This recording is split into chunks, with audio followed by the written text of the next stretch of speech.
out. It might even go up right away, but not on YouTube. On YouTube, it's going to go up somewhere else, but on Rumble, it's going to continue. Because Rumble is more stable for some reason. Well, because they don't prioritize DEI, I guess. At least not. Yeah, I don't know. Well, Oh yeah. Oh, I think we're good. Let me just go to the other link. Because the YouTube link changed. Hopefully people will find their way. Wait, why does it say upcoming? I think Rumble's more stable, probably because they're in that sweet spot. Yeah, no, we're live. Yeah. Where they're not too new, but they're for not whatever too reason, it just right? kaputted. But it looks like you guys are back. Yeah. Yeah, so they can hear us now? Yeah, they're back. We're back. You guys, they can hear you. Because when you have a big system like a YouTube or a Rumble, and you're constantly building kind of layers on top of it and updating it, and like there's a lot of crap that accumulates that can go wrong. Well, okay, guys. So we just had a massive technical difficulty that caused the complete. It wasn't me. Stream. No, it was some script or something. Yeah, no one would. Like, some script error. Do you feel targeted? No. I'm just. You're just preemptively. It wasn't. When people say technical difficulties, I feel a little personally attacked, but no, I'm not blaming anybody. Well, everybody, like, this is the channel of technical difficulties because we're doing something weird. Okay, yeah, but it's also just sometimes shit goes down because it goes down. Because apparently Ryan's OBS just decided to kaput. I don't see how he could have stopped that. It was my OBS crashed. It was just, I don't know. Yeah. Seems fine now. Okay, so hopefully we're stable. I was ranting about Hannah because I got to respond to her in depth as a result of us meeting our goal and our bonus, and I said I would, so I will. Whew. But we still have a few hours left on the fundraiser, and if you want to give me a tip for doing God's work, you can do so at feedthebadger.com/support. Very much appreciated. We'll take the sting off of having to look at her again. I don't think even God would do this. He'd leave it to St. Peter, and St. Peter would tell her where she needs to go. And yes. It would not be at the right hand of God. Okay, so this is the work of St. Peter. All right, so once again, feedthebadger.com/support if you want to get in a few more shekels at the last hours. And feedthebadger.com/justthetip if you want to send me a comment, or Brian a comment, or Karen a comment, or all of us a comment, or Hannah a comment, because I bet that she's not going to respond to your comments otherwise. Maybe one of us can pretend to be Hannah and respond to your comment. So feedthebadger.com/justthetip. And we will pretend to be Hannah and respond to your comment. If you want to do that, if that's your thing, or just want to send us a message and send us a tip. We get the full benefit of whatever funds you send, and you get the benefit of not sending them through YouTube. So win, win, win. So feedthebadger.com/justthetip. Send it in, so take the sting off of this for us, for everyone. Well, mostly me. You know, I gotta say, I am really impressed that Rumble is so stable. You guys should all just be on Rumble. No, Rumble. Just go on Rumble. Like I said, Rumble is in that sweet spot where they're not too new and they're not too old. So they've worked out all the bugs, and they haven't built a ton of buggy layers on top of their nice stable product. Yeah, and they probably have people that work there that like know what they're doing and care about their jobs too. Well, no, it's not even that. It's like evolution. You know, the brain does. Evolution is not it's not a designer. It's not an inventor. It's a tinkerer. Right? Yeah. Kind of, and so you slap new stuff with duct tape and bubble gum on top of the old stuff. The old stuff is all still under there, right? That's why the roller coaster tycoon guy could freaking write an entire video game, very popular video game. I think he was just using ones and zeros. Wow. Or one layer up. Yeah. From that. And probably so many layers that probably Google's trying to figure out how to make the ones and zeros represent diversity. Oh, they've already figured that out. The non-binary ones and zeros. Yeah, the Black George Washington. That didn't tip you off? Yeah, really. I'm not talking. No, that's baby shit. What they want to do is they want to make binary code itself non-binary. That's Yeah. their new project. Well, Right okay, there. so we got two settings: on, off. Okay, what's the Warming up. How dare you assign a setting on, off, at birth? somewhere in between, half on, half off? Ooh, chooses not to identify with either on or off. Exactly. Ooh, identifies as both on and off. Exactly. Everything needs to be converted to that system because binary is, well, it's bigotry. So that's probably what Google's working on right now. It's oppression. Well, the normal on-off switch thing, which is like the circle, the circle with the line, and it is that because it is literally a 0 and a 1, but it also looks like a light switch that you would flip that line up to turn it on and flip it down to turn it off, right? Okay, it is very kind of easily interpreted symbol. Yep. Right. And I'm just like, I'm surprised no feminists have been like, that's rapey. Well, because Did everything did you see how that phallus of a line is penetrating that Yanni? circle of an os of a vagina without its consent? The ligum is penetrating the yoni sideways. Yeah. Yeah. Like, I mean, because Okay. they've gotten rid of the master-slave thing. They've gotten rid of the male my and female components thing, right? Is it the male thing or the female thing? Which end of the connector, male or female? Yeah, no, gotten rid of that. Really? Now you got to say the big one that goes around the other one, or you got to say the smaller one that goes into the other one. But even that's rapey. I need to envelop this plug. Yeah. Yeah, use the envelopment device to envelop this plug. Good grief. Okay, let's just get one section. Play the video? Yeah. Yeah, let's- Okay. That monologue brings the heat every time, and it is spot on correct. I, like many women, am Good. Oh God. Oh. Oh yeah, we were talking about the cool girl I monologue just had from the flashback. yeah. Fucking grief. The monologue of the sociopath, freaking murderous psycho. Okay. A super manipulator, but Yeah, super hero. manipulator. Shiro at the same time. Spot on correct. Oh, by the way, Okay, I turned let- this up a bit. Is that bothersome? Is that too high? No. No? Okay. Okay. So was I too low before? No? Okay. What the? Okay. Spooky possessed Mike. What are you doing? No, it's fine. It's Okay. fine. All right. Okay. So it's fine. All right. recovering cool girl. I read Gone with the Wind as a kid, in which it says almost immediately in the opening that Scarlett O'Hara was beautiful and did not like other women. And because I No, it somehow thought didn't. Scarlett No, it didn't. You. Good Lord! It said the absolute reverse of that. I have actually read. Okay. Okay. Please, for the love of. All right. Sorry, I'm What fighting did it with my say? spooky mic. My spooky mic. I've never read Gone with the Wind. I haven't even seen the movie. I understand that Scarlett O'Hara was kind of a bitch in it, though. That's what I remember. Okay, this is the first line from Gone with the Wind.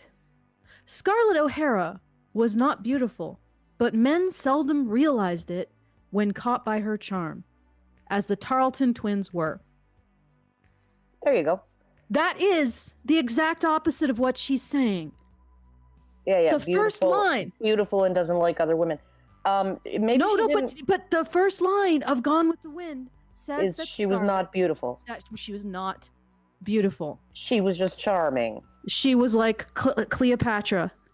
She was very charming, but she was not conventionally attractive. So this woman Okay. is full of shit. Did the book go on to say that she didn't like other women, or did it go on to say She was that very other... competitive with other women. Oh yeah, and other women probably didn't like her. No, but they were all playing the same game. Oh yeah. And it's essentially the same game that Hannah Cox and all of the women that she's talking about really are playing, except for, ironically, the woman at the beginning who was sad that she couldn't have good relationships with women because of women's competition with each other. But that was the pick-me. The woman at the beginning who simply wanted to have relationships with other women, but felt like she wasn't able to because women were in a toxic level of competition. That's the pick-me. The one who wants relationships with women is the pick-me. It's weird because like one of my closest female friends is like 23 years younger than me or some shit. Right? And it's almost like we had like a mentor-mentee relationship, or about as close to mother-daughter relationship as you can probably get. You know, and but it was like, because I think maybe because I wasn't in competition with her, she wasn't in competition with me, like we didn't have any of that vibe going on. And yeah, I mean, she wasn't very easy to get along with, but somehow we got along. So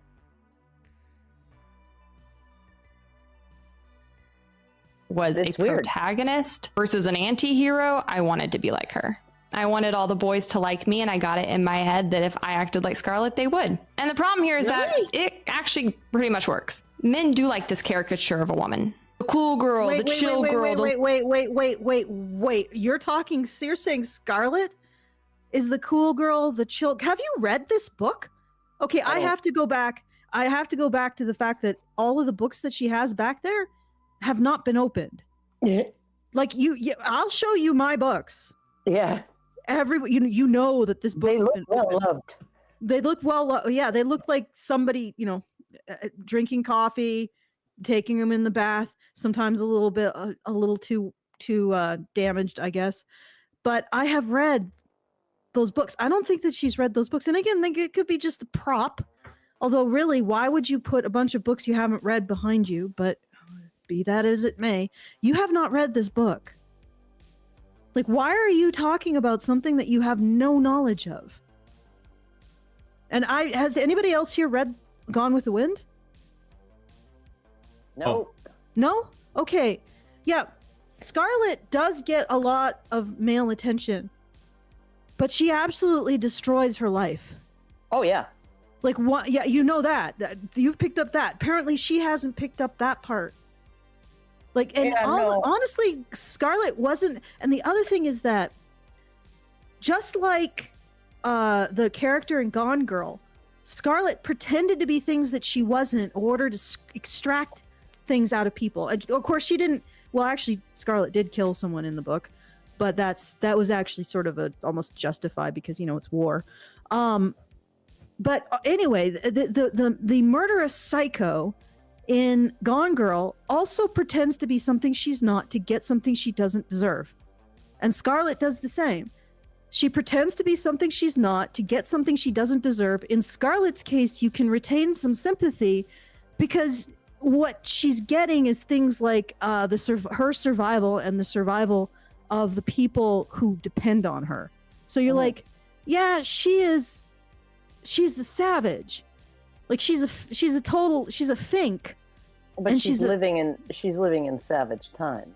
Yeah, but she's living in savage times, and she's also carrying a lot of people. Mm-hmm. And they know it. Like the ones who are more self-aware know it and just step aside and let her do it because she just has this ability to set her sights on something and then just annihilate everything in the way. But that ability throughout the book, as you follow her, she's surviving, but at the same time as she's destroying everything that could make her happy. Yeah. And that is the point, that it is a very deep analysis of a person who can achieve their goals, but can never be happy at all, can never be content with them because they have absolutely no sense of self-reflection. And I think that Hannah Cox really could use reading the book. But then again, I don't know if she'd get anything out of it if she read Gone Girl, or probably just watched the movie, let's be frank. If she did that, and then she thought that cool girl rant was anything but a window into the psyche of a psychopath who manipulates people for their own ends. And I don't think Scarlett's sort of on that spectrum, but not as extreme. Okay, because she's not as sociopathic as that monster. She's not just doing it for shits and giggles. She's doing it to survive the She's doing it to survive, and she's doing it for the people who rely on her to survive. Okay? So, she's not as much of a monster. The woman in Gone Girl is an utter, irredeemable monster. And the fact that she's putting her up there as like, I don't know, a modern girl's Marcus Aurelius? Like, what the fuck, lady? Yeah. Like, are you nuts? And then she turns it, and what's amazing is that she seems to be like, oh yeah, Gone Girl, murderous psychopath, manipulates people to destroy their lives. Yeah, that's somebody I want to model myself on, or I want somebody who's speaking truth. And then she looks at Scarlett and says, she's so appalling. It's like, you wanted to be like Scarlett. Okay, so you want, at the end of the day, is to be completely alone, having driven everyone away from you. Yeah, and with a dead child. And with a dead, well, she has a couple more children, but she's sort of neglectful. Yeah, like, and in the final scene of Gone with the Wind, the one man who could ever make her happy, but even just stand her and go toe to toe with her, is so sick of her shit. Yep. That he's just like, I'm gone. I'm so sick of you and your shit. And frankly, you are, my dear, I don't give a damn. And you are trying to emulate that? Okay. So I think she's saying this is a character arc for her. So she originally was like Scarlett, but then she decided to not be. And what her takeaway is I'm not going to appeal to men. Bitch, appealing to men was the least of Scarlett's problems. Yeah, no, and here, like, okay, so she's like, I wanted to be like Scarlett, but then the guy left her. So now I want to be like Gone Girl, because even after what she put the guy through, he went back to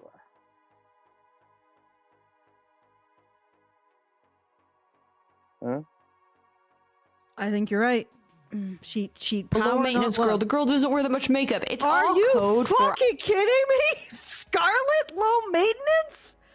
You are fined 1 credit for a violation of the verbal morality standard. Why are we listening to this buffoon? Oh my well, God. I mean, she didn't have like quite as many like servants and slaves as maybe she could have. Are you? She'd be a buffoon, Allison. She's Hannah Cox, a libertarian feminist. She actually runs a website called Based Politics. It's based because it's in the name. She's a fucking buffoon. Like, Scarlett required 2 people to get into a dress. Yeah. You're calling her low maintenance? Are you freaking kidding? The only reason why she was low maintenance at any point during that entire freaking show or book is because they were all starving. Yeah. There was nothing left to maintain. Yeah. And no. And then she didn't zip out to the dress shop when she had to attend that party. She had no money, so she just had her servants turn the curtains into a dress. You turn the curtains into a dress. Yeah, that's really low. Yeah, but she didn't sew the dress herself. And honestly, I say all this about Scarlett, but she is, in many ways, a better character than any of the women that Hannah Cox has presented, because at the very least, she took responsibility for the people in her family. Mm-hmm. And she took responsibility for her her servants. And her servants. Like, she was like, okay, well, I have to keep all of us alive.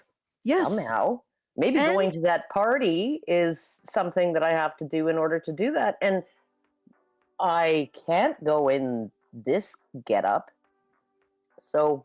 Well, what she was doing is she was trying to seduce Rhett. Yeah. Which she didn't really need to do because he was already. But anyway, I know he was already wrapped around her little finger, and he was like. She couldn't perceive it because honestly, Scarlett was sort of, in some ways, she was very masculine in her approach, like very, very goal driven, and the thing, like for example, when they had to get the cotton in, she actually picked cotton.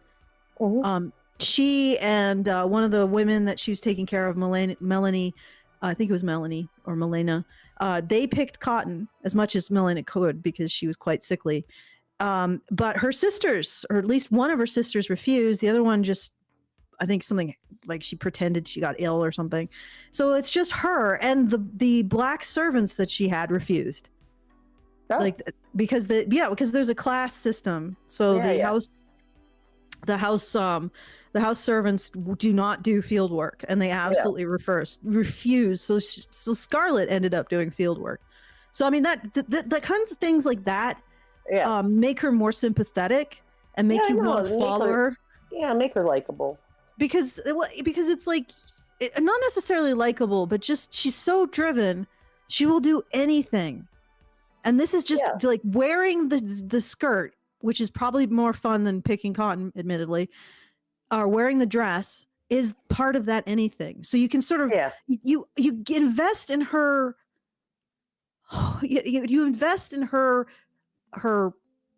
process or her life story, her arc. And you hope that she gets the fuck over herself. She never does, but because she cares about other people to some degree, and she's willing to do anything. Yeah, like she doesn't hold herself precious. Which really is exactly what these women that Hannah Cox is presenting as the ideal. They do. They hold themselves precious. I am so precious. I am the precious. I'm my own preciousness. You know? Oh. Yeah. Okay. Sorry, Brian. Little rant. Or I want a woman I don't have to do that much to obtain or keep. I am a dude on a dating app. Do you like these pictures of me? I want a girl who's hot and cool, but she can't take herself too seriously. She should have a job and be super chill and surely be shorter than me. But the number one and most important. Wait a minute. So men are not allowed to have preferences again? Yeah. But women are? I mean, if a guy says, I'd like her to be shorter than me, how is that any different from a woman that says she wants a man that's 6 feet at least? Yeah. Not even taller than me, but but 6 feet at least. I mean, hey. I mean, if she's desperate, she'll go for a guy that's just taller than her. Right? He doesn't have to be 6 feet, but I mean, he doesn't have to be 6'6". There's nothing wrong with these standards, except men having some standards, like. They just don't want an abusive psychopath woman. That's all. Oh, man. That's usually what men mean when they say, look, I just want somebody that's chill and not going to create a bunch of drama. Seriously, yeah. No, one of the biggest things that I stumbled across on men's profiles on dating apps when I was on the market like 15 years ago was like, no head games, please. Don't like drama. Right? I'm just looking for a relationship with someone who's cool, right? Like who's gonna be okay. This is really minor. Like what they're making fun of here is pretty trivial. I mean, maybe the guy who says, I want someone gorgeous who doesn't take himself seriously, that might be asking a lot. It depends on what he means by gorgeous. Like if he means like a supermodel, no, or just someone attracted to him. Because men's expectations, at least according to OkCupid, men's judgments on, women's attractiveness are like a beautiful, perfect bell curve, right? Where the average woman is judged to be average, right? And whereas the judgments of women on OkCupid of men's profiles, men's attractiveness, just by their pictures and stuff, 80% are below average. They rate 80% of them below average. And so basically what she's doing is she's making fun of the pictures and the fact that men want somebody way more curious than sure about stuff, and you don't take anything too seriously. Well, this is a personality. Like, what a fucking dipshit. Yeah, no, and it's like, this is at least a personality trait as opposed to 6'6", 6 feet 6 inches. But we don't even have to compare it. We don't even have to compare it to what women want. That's not necessary.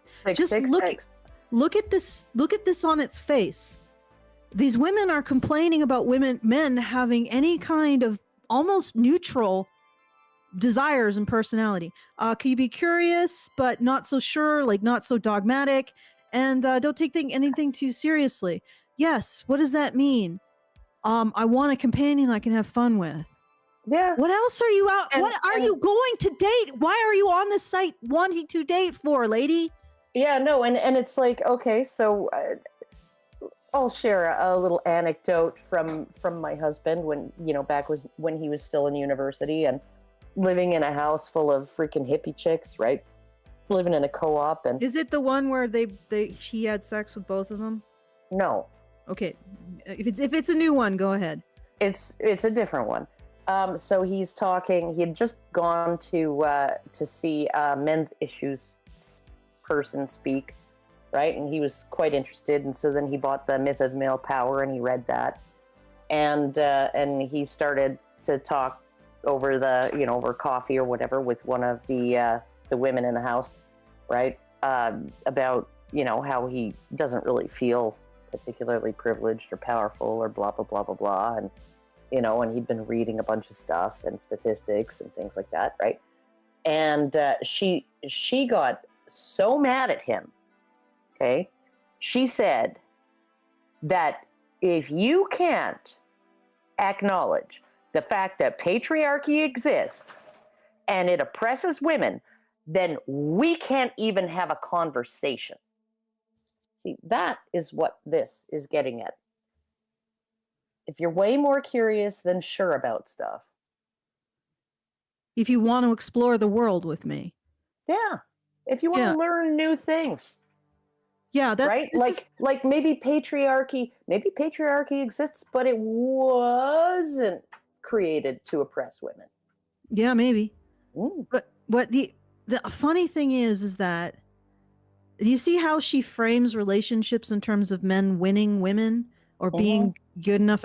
Basically hypergamy, even though she complained about hypergamy in the last one, that they're all about hypergamy. Well, that's hypergamy. The idea that a man has to be more. He can't just bring himself to the table. He has to bring more in order to earn you. Yeah. Right? And that's shit, to be honest. Well, no, I think it's a morally neutral concept. Just because of the vagaries of, sexual. Yeah, it's maybe morally neutral in a society where we actually. Right? Yeah, but morally neutral in a society where men have the ability to do it.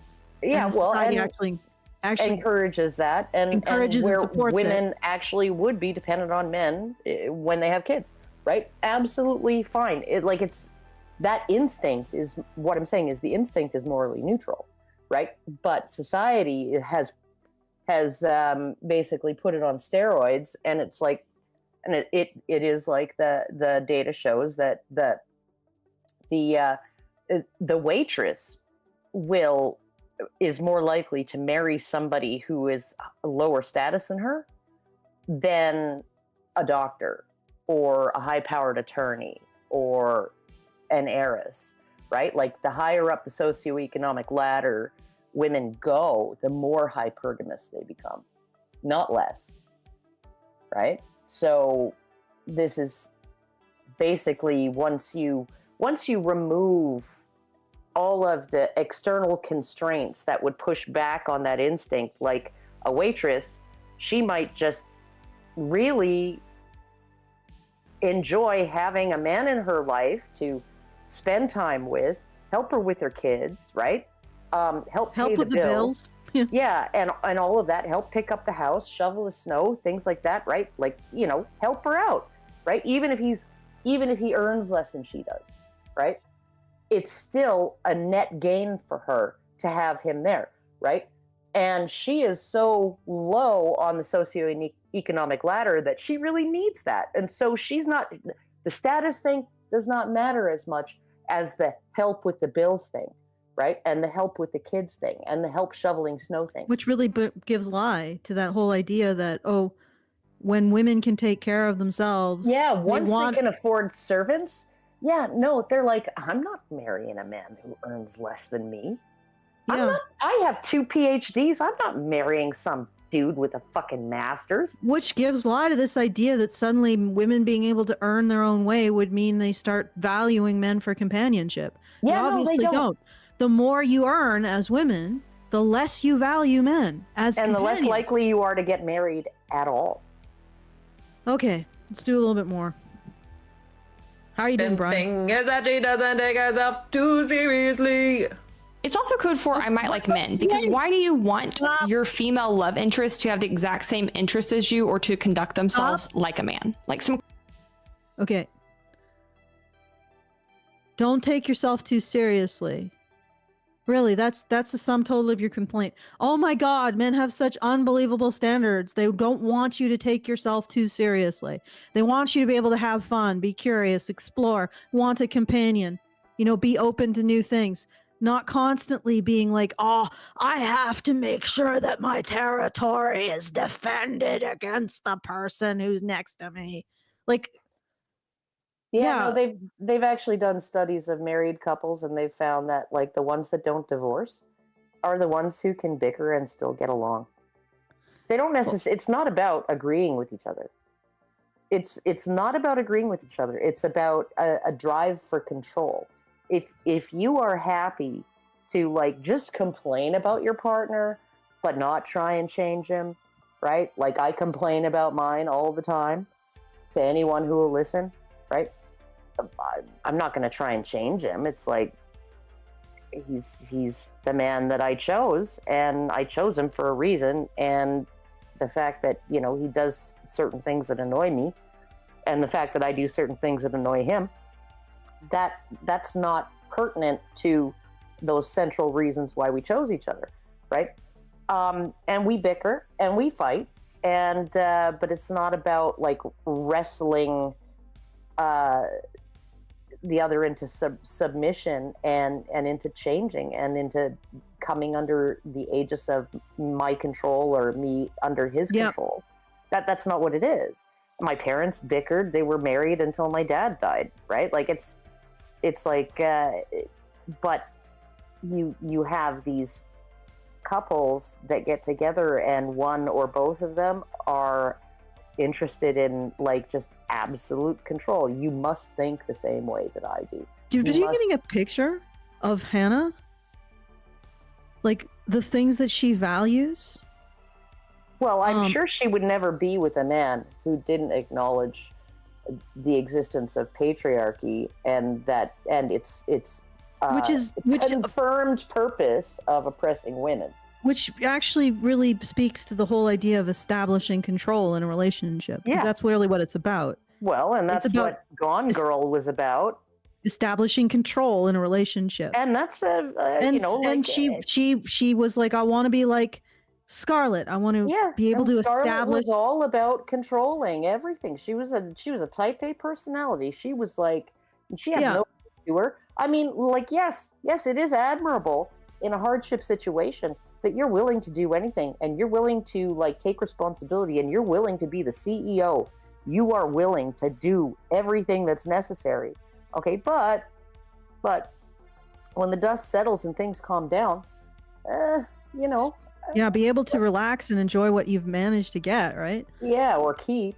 And it's you can't do that. You can't I guess some women sustain it forever. And I think those are the ones that men either divorce or just kill themselves quietly.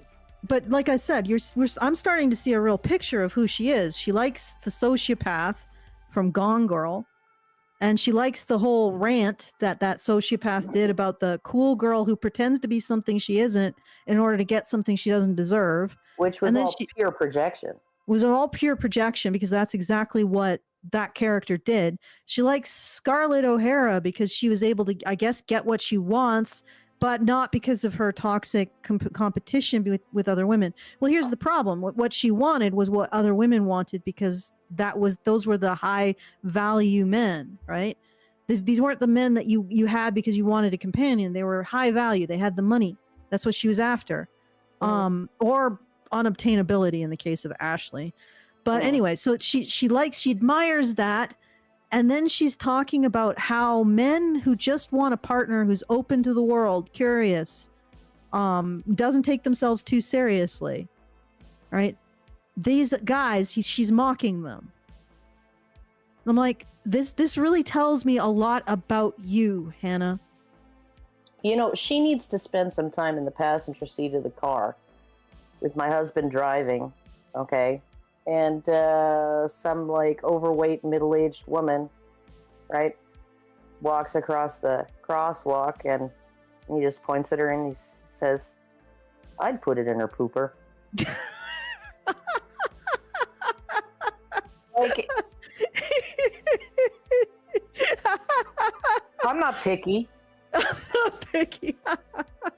I don't think she could possibly tolerate it. I'm sure that when she farts, every dog in the neighborhood perks up its ears. Oh yeah, no, it's like drier and squeakier than a popcorn fart. But yeah, no, she would not be able to tolerate that. She would not be able to like hear a Bill Burr joke and go like, yeah, that's kind of me a little bit. Okay, like I said, this woman is a control freak. And when she completely controls her man, she will be disgusted by him. Oh, yeah. Because she will regard him as having no value. Well, and then she'll pull a Gone Girl on him. And I suggest to any man out there, avoid this woman because... she's got a fiancé, apparently. Oh, allegedly. Yeah. Maybe it's Gone Girl soon. Maybe it's a Canadian fiancé. Maybe she has a Canadian fiancé. I have lost my fiancé. Where is my fiancé? I've lost him.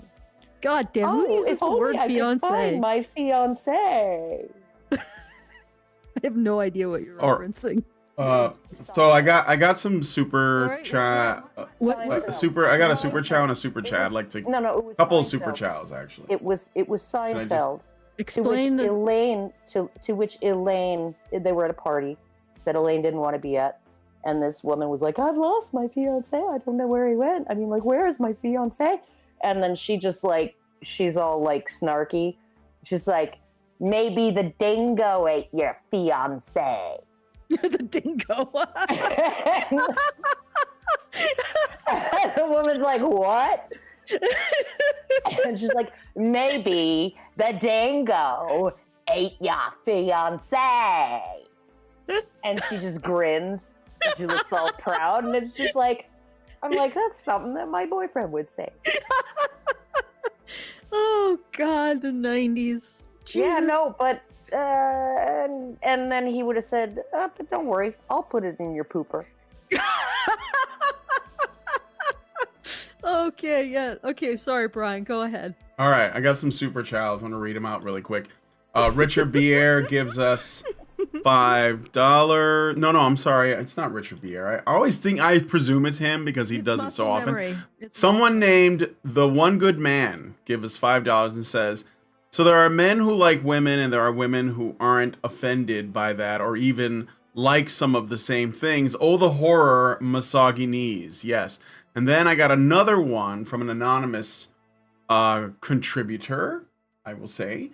And they gave us $10 and says, I see that you have male tears on there twice. Maybe change one to FGM, or if you want to trigger feminists like Anna Salbri, call it female circumcision.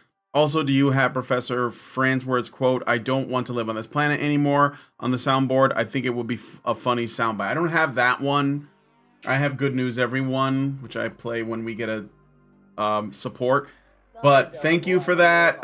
Yeah, I know I know it was on there twice. I realized it like the first time I did it, but I'd have to like make a whole new thing to change it. So, but I'll set up a different card for next time, and I don't think male tears is going to come up or FGM for this particular video, since this is about pick-me's, but it's really about men. Okay. So now, thank you for the super chows. And I got a super chat from some dude who says, and that's literally who it is, sends us £5 and says, in summary, liking a woman's body is apparently objectification, but now liking a woman's personality is also apparently a horrendous offense too. Yep. I honestly, dude, I don't know what to say. I guess women are just supposed to be amorphous, undifferentiated blobs. It's just a big shit test, guys. Just pass the shit test. It'll be fine. It'll be fine. The court system, the divorce rates, the child custody stuff, the false allegations, never mind that. That's a distraction.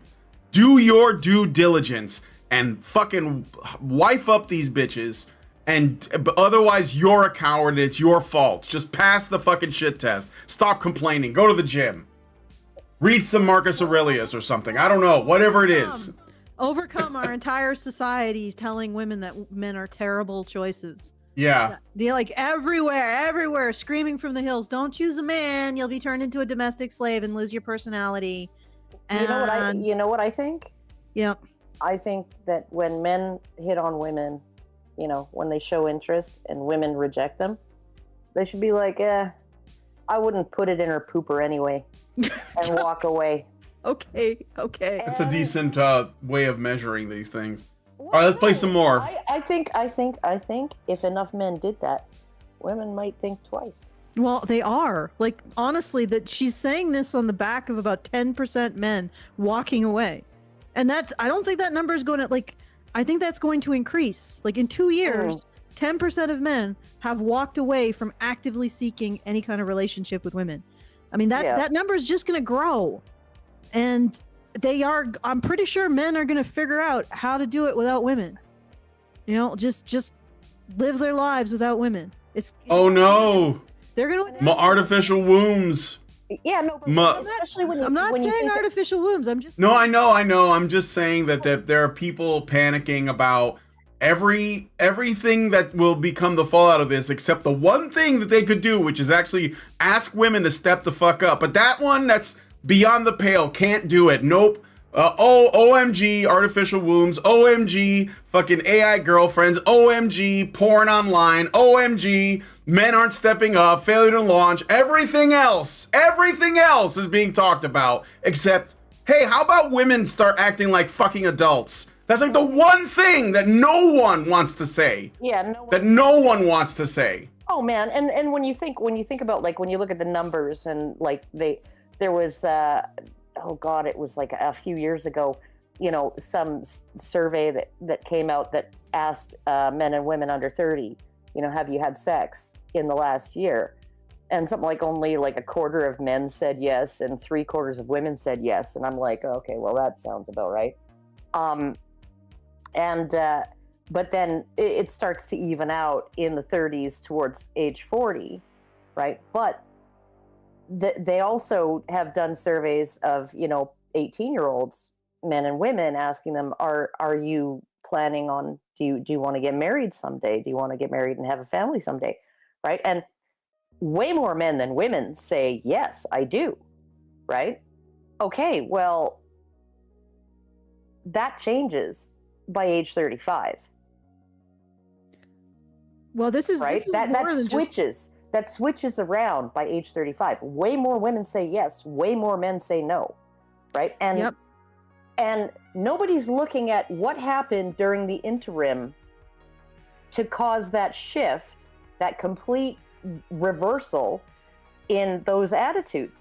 Right. Oh, maybe it's because 75% of the women were getting laid constantly, and 25% of the men were lucky if they got it like a few times a year.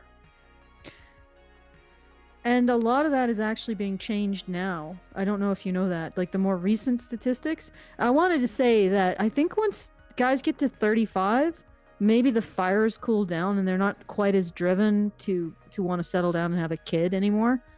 Well, and they've also had a whole lot of experience with rejection. With women. With rejection. Rejection by women. Oh yeah, no. And then all of a sudden, after 12, 15 years of being utterly fucking annihilated every time they put their heads out, right? And try to like get some action, right? And getting shot down, right? Then all of a sudden, oh, well, he's stable. He's got an accounting job. And, you know, he wouldn't be my first or fifth or like 100th pick, you know, but I need a baby now. Well, even if they do that, because like a lot when they're in the, but what's happening now is that those numbers in terms of last year having sex, they are now it's starting to be more women haven't. I know that sounds really crazy. Yes, more women haven't recently. More or close to the same number of women and men haven't had sex in the last year, and the number of men who are not just getting to 35 and opting out of having a marriage, but maybe still wanting to date. No, these are guys who don't want to interact with women at all. Period. Yeah.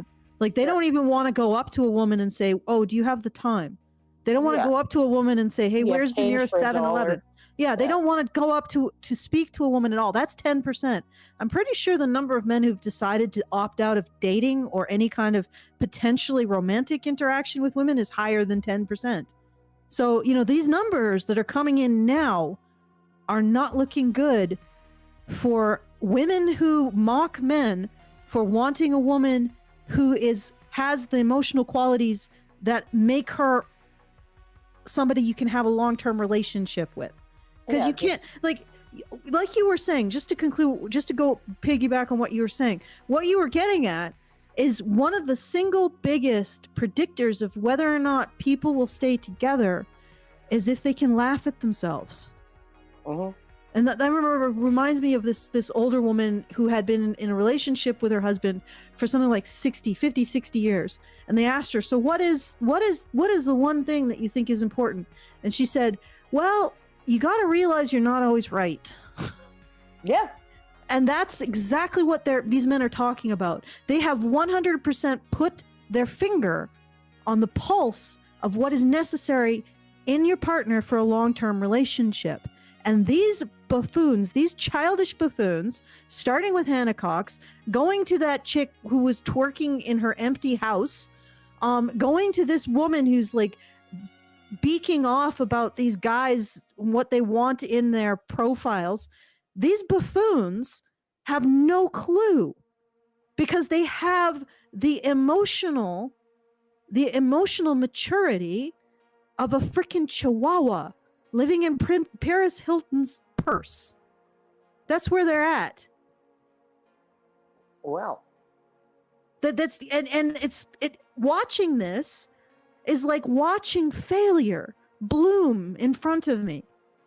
Oh yeah, no, and it's like one of those giant shit flowers. Yeah, it smells stink like rotten meat, like rotten anuses. Okay, but I mean that's the point. It's like you were saying, it's the ability to laugh at yourself, not take yourself seriously, recognize that you're not always right. These are the qualities that allow you to have a long-term relationship and maintain it. Okay? And they're laughing at the qualities necessary for marriage. Yeah. And they think that they're saying something profound. Man, what is it? I can't believe that men want women to have the qualities necessary for maintaining a long-term relationship. How unbelievably entitled of them. Yeah. Are you fucking kidding me? No, they're not. No, they're not. Language! Okay. Questions need to be asked. But either way, me and many other girls got it in our heads in our adolescence that we needed to be this kind of girl in order to succeed with men. But fortunately for me and for many other women, by the time my brain fully formed at age 25, I realized that was stupid. Oh and my that God. I didn't want to be with any man who saw women like this or who wanted a woman like that. Okay, wait. Any man who wanted a woman who likes the same things he does. Any man who wants a woman who doesn't take herself too seriously can laugh at herself. Shares similar interests. So you're basically selecting away from the things that would make you a good long-term companionship or make you pair with someone who would be a good long-term companion. Do you see what I'm saying? Yeah, no, it's like, okay, so if he likes the same things I like, right? I mean, or if I like the same things he likes, which is pretty much the same thing, really, when you think about it. When you think really hard about it, it's the same thing, right? And so now I need to go with a guy like Andrew Tate. Because he doesn't believe in feminism and he doesn't believe in patriarchy and he's interested in Bugattis. And I'm interested in sweaters and lip filler. And so, you know, and he's interested in banging like tons of women and decorative books with cam girls. And I'm interested in, you know, does he also do the decorative book thing? Saying feminist things online, and you know, he wears the sunglasses and I don't, and so we're perfect match because we're the exact opposite. Yeah, like, because this is all I'm getting from this right now is that men and women can't have the same interests because then they're cool girls. Like, I have you considered that as a woman, you develop your interests and then you either find a man who has those same interests, or maybe, you know, you find a man who's emotionally compatible and you just appreciate his interests as he appreciates yours, and you just expand each other's world. You know, something like that. That's not possible. Yeah, no, like literally when I was going on online dating, right? There were a number of things that were disqualifiers. Just right off the bat. I mean, the guy could be like cool and, you know, funny and, you know, have a nice income and be good looking and all of those things, right? If there was quad, skidoo, camping, snowboarding, skiing, fishing, any of that. If those were like highlighted in his bio, I was like, this ain't gonna work. It's just not gonna work. Like unless he wants to just go off by himself and do all that shit. I'm not doing it. I've done that shit. I've done all of that crap. I've done cross-country skiing. I've done winter camping in 30 below weather, right? I've in a lean-to that I built myself when I was like 15 years old. Can't believe they used to get away with shit like that in these youth groups back then. But, you know, like danger of freezing to death, right? And they're like, yeah, no, do it. You know, like I was like, no, I am not interested in his favorite activities at all, right? And so, you know, I can't believe you, Karen. You just decided. I went with the guy who likes Futurama. There you go. Can you believe it? Maybe just have some interests and decide to go with guys with compatible interests, or be open to be interested in the things that they're interested in. I didn't like skidoos or quads, but I go on them with Jonathan. And I honestly, it's nice. It's nice to go out into the environment. Maybe a little less nice in the dead of winter, but still, you know, like it's honestly very relaxing. But it's not something that I would have necessarily done on my own. But I don't know. Maybe because I did stuff like that with like 2 or 3 kids in tow, or sometimes 5, that all needed to be fed, you know, and looked after and everything. And then the dishes need to be washed, but there's no plumbing. And food needs to be cooked, but there's no kitchen. Yeah, fair enough. And, you know, and it's 3 days of this. Oh, yeah. and there's no outhouse. Okay. There's just a fallen log in the forest that you can overextend your ass over the edge of it to take a dump where everybody else has taken a dump recently, and it's far enough away from the tents that any bears it attracts probably won't come Eat for you. you. Okay. Yeah, no. I'm not arguing that. You know, it just wasn't fun for me. Okay, I'm not arguing that you need to find it fun. Just because I sort of extended myself to try, you know, to. And then my ex would take them all fishing, and they'd come back with crabs and fish and other shit that I don't like to eat, and they'd be like, "Oh, look at what we got! You have to cook it for us." And I'd be like, "Oh, fuck." Thanks. If a man's not into me for my intellect, for my values, for my principles, for my character, and if he can't appreciate my interest just as I will try to appreciate his, then I'm not interested in that relationship. And other women shouldn't be either. Why should women have to be cool? Instead, they should be asking themselves, what is the man in your life?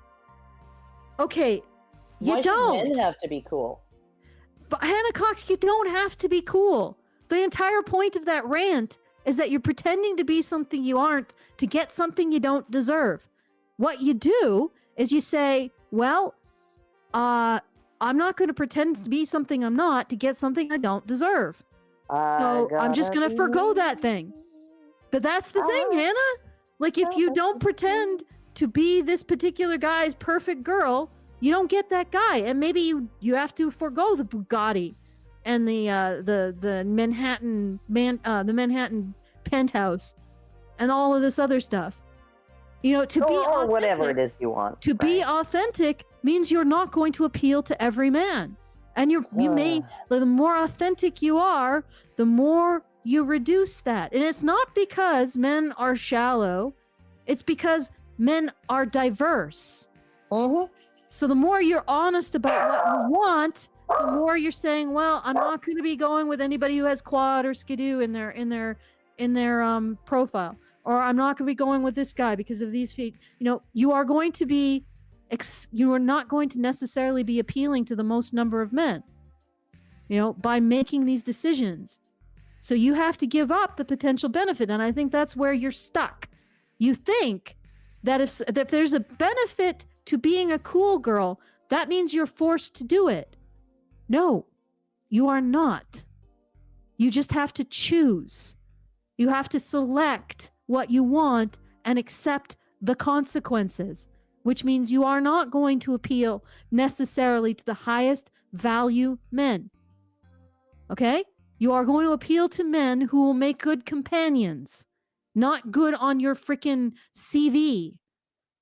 Right?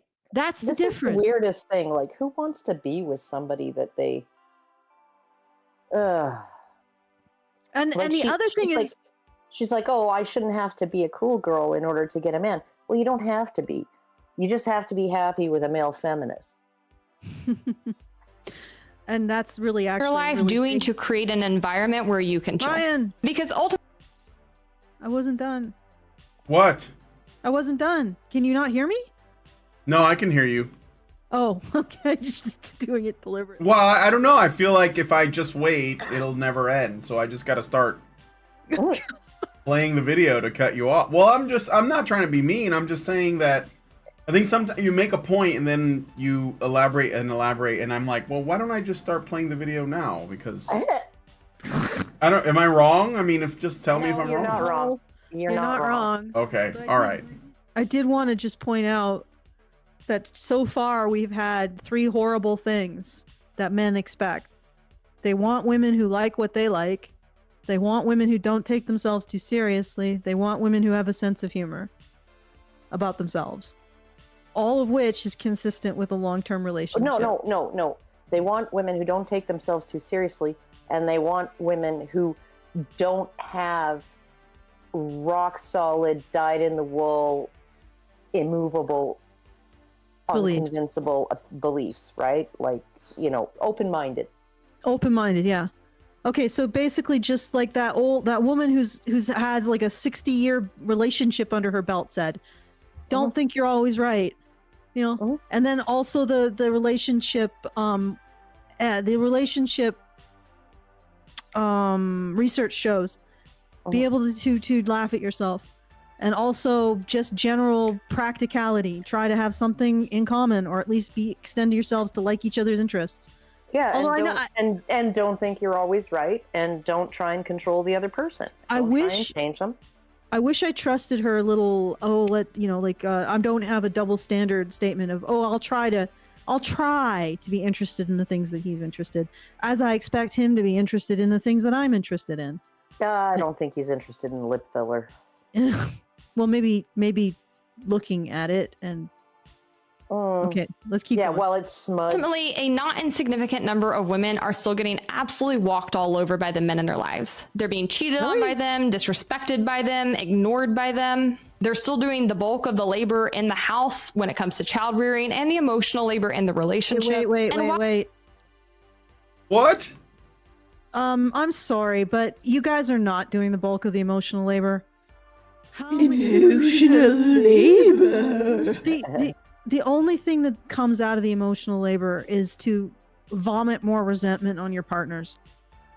Yeah, no, I think what women are talking about, or what feminists are talking about when it comes to emotional labor, is they try and force their partners into disclosing things that the women then regret having forced the disclosure of, because I'm sorry, Brian. I told you to go on without me.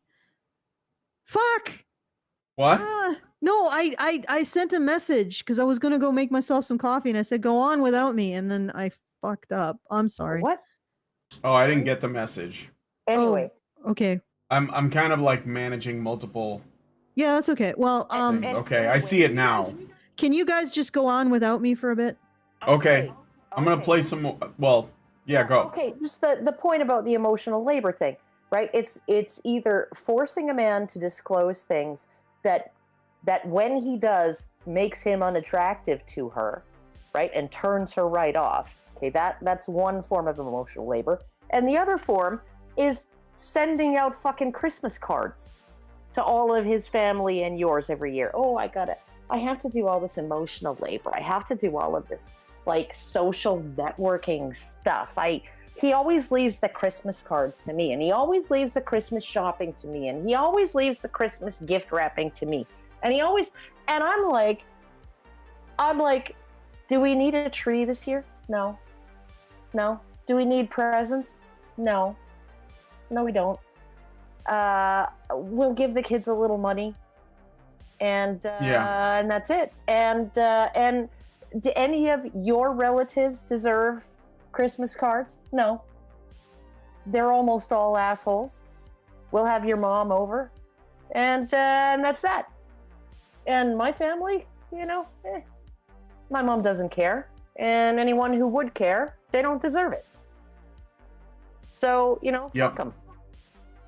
Right? And, that's how you deal with the emotion, because most of the emotional labor is shit that women insist on doing themselves. They would be doing it if they had no husband, right? All of that, Christmas card filling out and mailing and all of that stuff, right? And then the other stuff that is like basically just, it's self-destructive. Mm-hmm. If your man doesn't want to talk because he's like really suffering something, right? If you suspect, like even just like 5%, right? 5% possibility that you would be grossed out by him crying so hard he blows snot bubbles. Okay? Don't ask him. Don't push it. Yep. Just leave him alone. Let him deal with it his own way. All right, let's play some more of this. While we have made incredible gains to actually have equality under the law, and we should celebrate that, there is still a lot women have to overcome in society.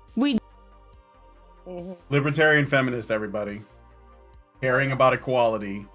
Doesn't bring up some of the most basic shit about libertarianism and how it should regard equality, which is complete horseshit. Equality of opportunity and all of it. Like, there's just, I'm not equal to myself on any given day.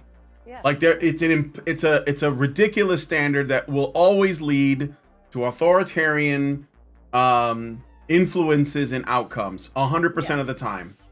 So equality under the law, sure, but that we already have that we didn't make gains towards that. We've had it since we wrote the law. Well, no, we've had, if you really want to be fair, equality before the law, like in terms of the criminal law and the most harsh aspects of the law, that was mostly put on men in order to protect women. But But yeah, no, it's like women's gains. Oh yeah. Well, Yeah, but she's trying to say that women are the ones that had it worse. oh yeah. So no. God. yeah. No, and this idea that okay, so equality before the law, I'm cool with that. Like equality under the law, the laws, yeah, but they still don't apply equally to women. No, they don't. And some of that is institutional. It's actually written into the laws, and the surrounding policy documents, I suppose you could call them, right? And others are just informal. Sort of society It's kind of like bias. social bias and stuff like that. Yeah. And so like we don't have equality in those ways. We do have equality of the opportunity to go to university, in terms of both men and women are allowed. Right? Yeah. But women are still given preference over men, despite For sure. despite the fact that they're the majority in university. Yeah, for sure. Ooh, I got a super chow. I think did I miss one from before? I think you did. Yeah, I did miss one from before. Let me read those really quick. I'm sorry, Richard.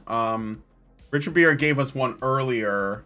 So, and it said, for $5, look at how many videos there are of women in their 30s losing their minds over being rejected because they are inflicted with STDs such as their second round of chlamydia or having herpes.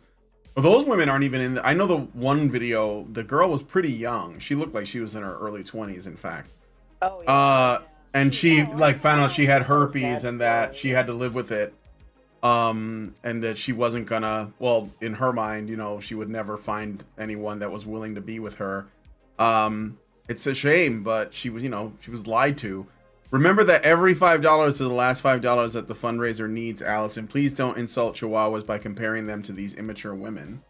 And then he gave us another one. Thank you, Richard, for $5, and says, must be willing to get pegged by her bull, but not leave her for the bull in spite of her trying to humiliate him in every way.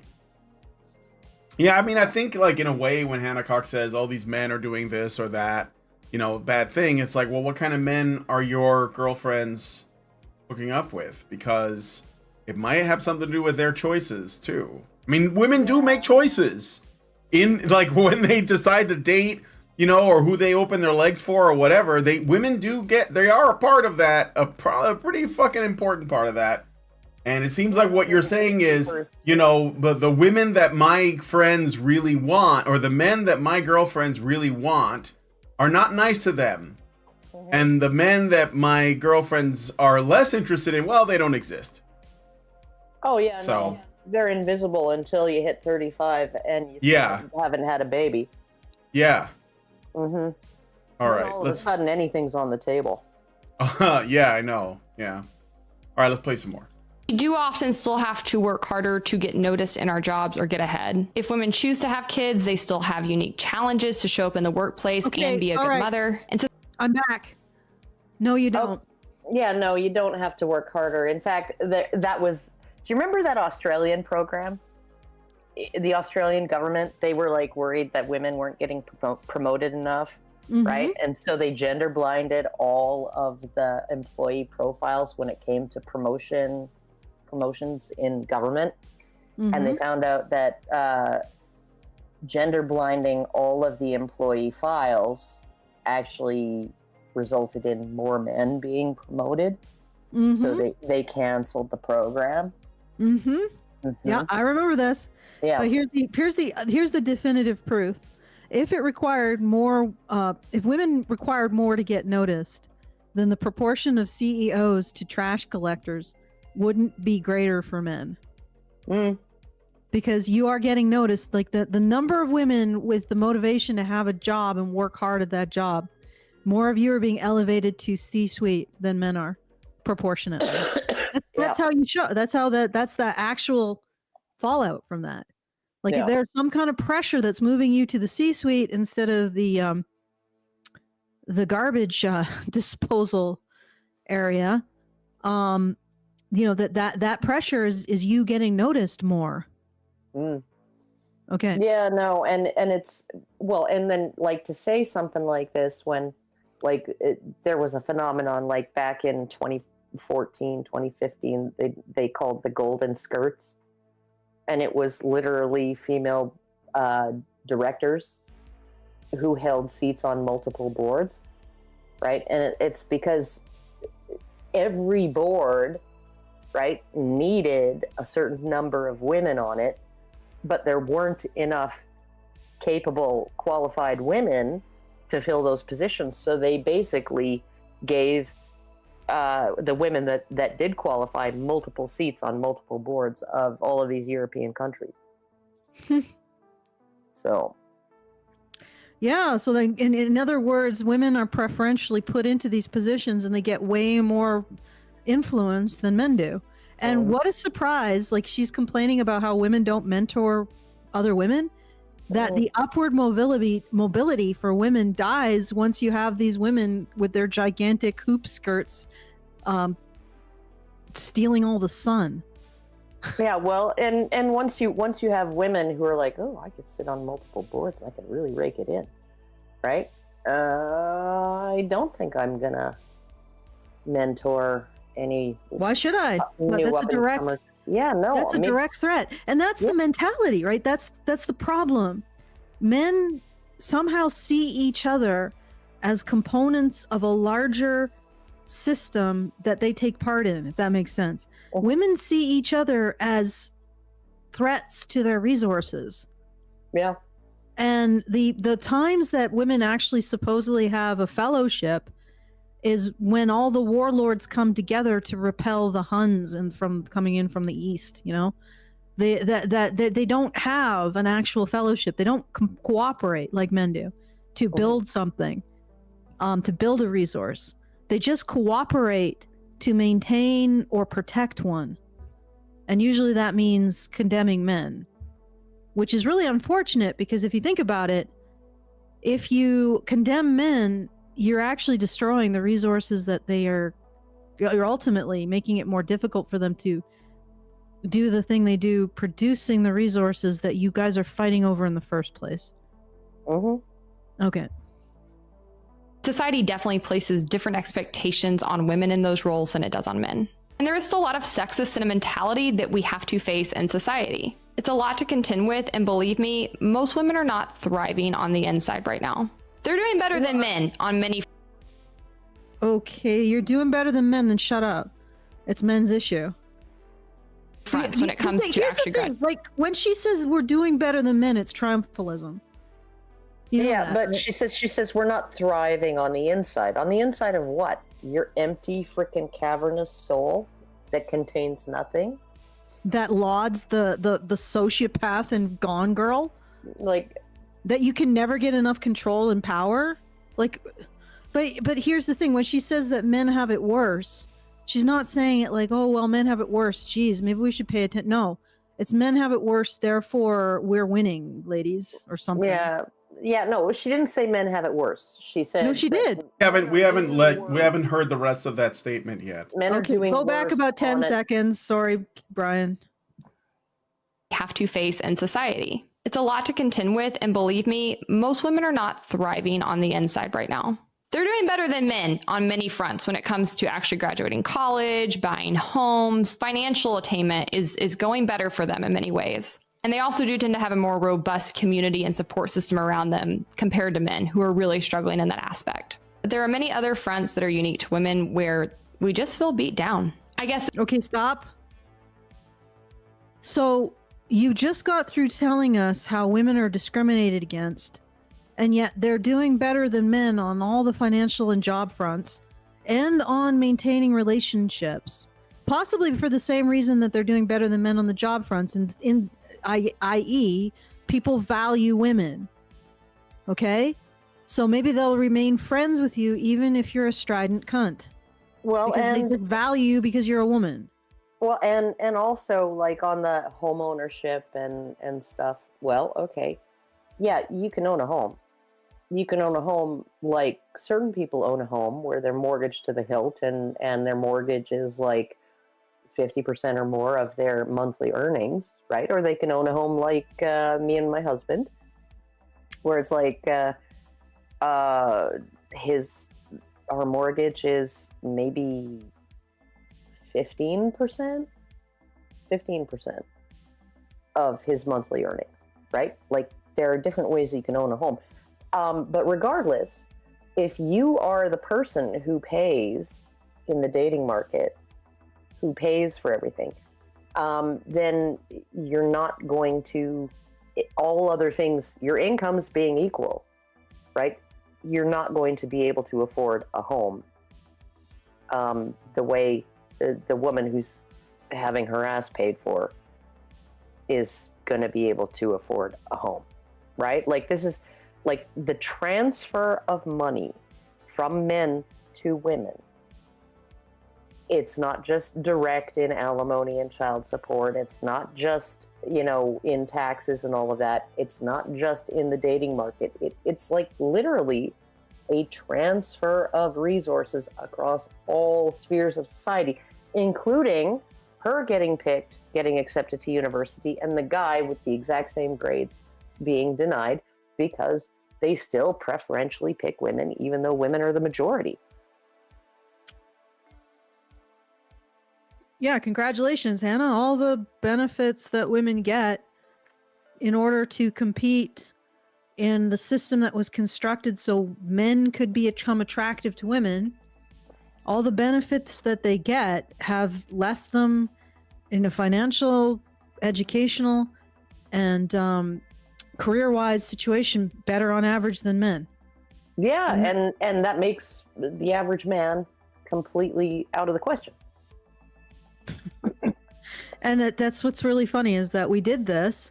I mean, why do you think men did this? Like, why do you think they constructed all of this stuff? Because they were pursuing, and it's not always directly conscious. They're like, oh, I'm going to make myself attractive to a woman. Often it is directly conscious, but it's just pursuing that instinct to engage in pro-social activity, cooperative activity with other men, to gain status in order to do what? To attract women. And then we do all of this stuff to break it down and make it more accessible to women.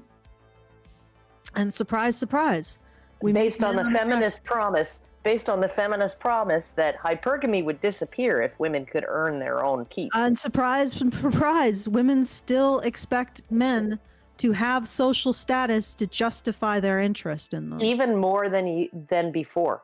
Yeah, and more like, than before. So basically, we just sort of chose the human race just has chosen extinction. Like it certainly looks like it.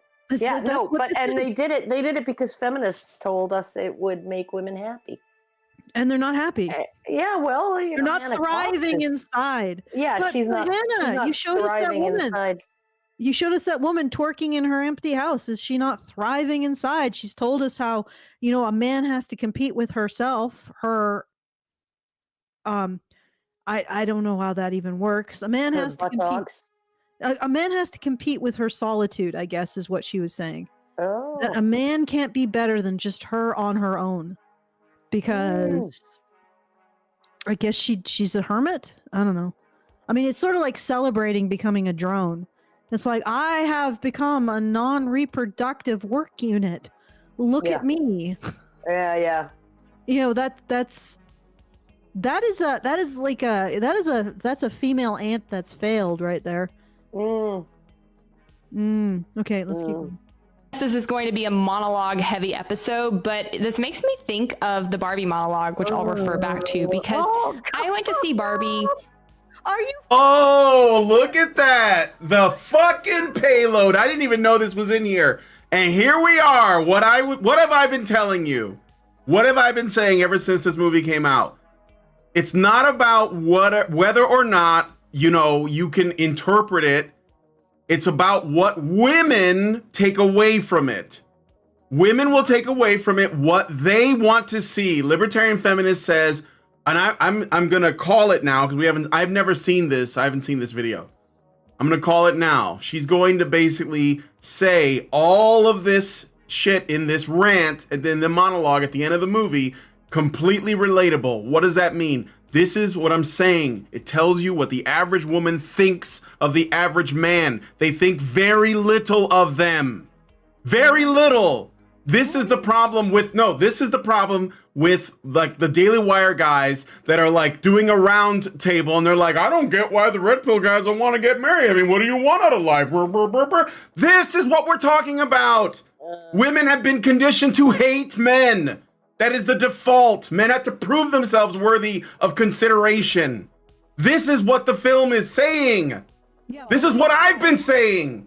Beyond worthy of consideration, beyond worthy of consideration. Men always have to prove themselves. They always have to prove themselves worthy of consideration. But now they have to prove themselves worthy of consideration while all of society and all of women's social contacts, all of the media, all of the academia, all the government, every single point of authority in our society is whispering to the woman, he's not worthy of you. He'll never be worthy of you. And in fact, if you even entertain him, you are a fool of the finest caliber. Like you are just a moron. So, I mean, and you are being taken advantage of. All he'll do is bad things for you. Might as well pick up a crack habit. Don't have a man. They're, it's even worse than that. This everywhere. And then the guys at the Daily Wire, why can't it's not? I mean, what do they want? What do you want, men to die alone? I mean, like, just are you gonna get married or are you not? Don't you see, motherfucker? It's not about the men. Most men want to find a woman and they want to get married and they want to start a family. It's the women. Well, let's listen to this, because like I'm gonna ask, okay? See if you can find any monologue, because I know that I hate referencing pop culture shit, but women are somehow, they're fucking attached at the hip to this crap.